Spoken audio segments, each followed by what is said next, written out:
What is up sa atin mga tol? For today's video nga pala ay magpapalit tayo ng interior ng ating bike kasi naplatan nga tayo nung nakaraan kaya hindi nyo nakikita sa mga video na nagbabike tayo.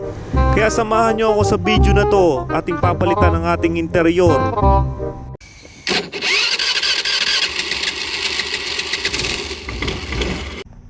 At pinawesto na nga natin ang ating bike, ibinaliktad natin para lalong madaling tanggalin ito.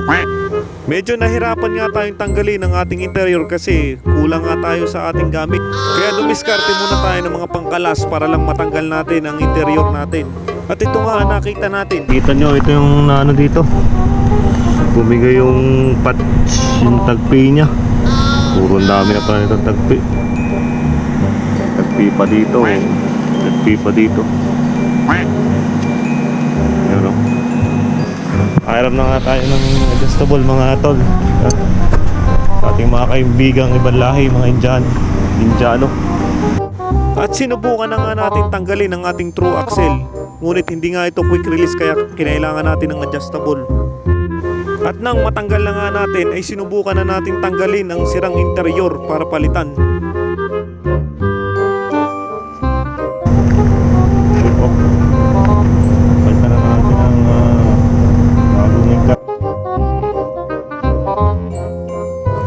At sinalpak na nga natin ang interior natin para game na game agad tayo. Medyo nahirapan nga tayong ibalik ang ating gulong kasi napakatigas ng gulong na ito kasi mga ordinaryong gulong lang ito. At sinimula na nga nating bombahan ang hangin ng interior na to para matesting. At pinatalbog-talbog ko pa na parang bola. At sa puntong ito ay binalik ko na nga ang gulong sa kanyang body.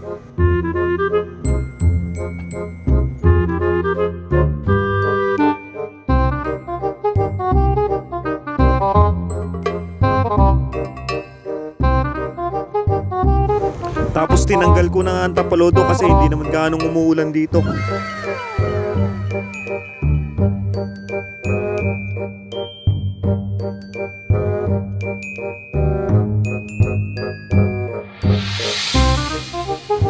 At nang okay na nga ang lahat, tinest drive ko na ito. Kung anong ginagawa ko dito. Pinatalon, pinataas ang unahan, para makita lang kung gaano katibay ito. Salamat sa panonood sa walang kwentang video.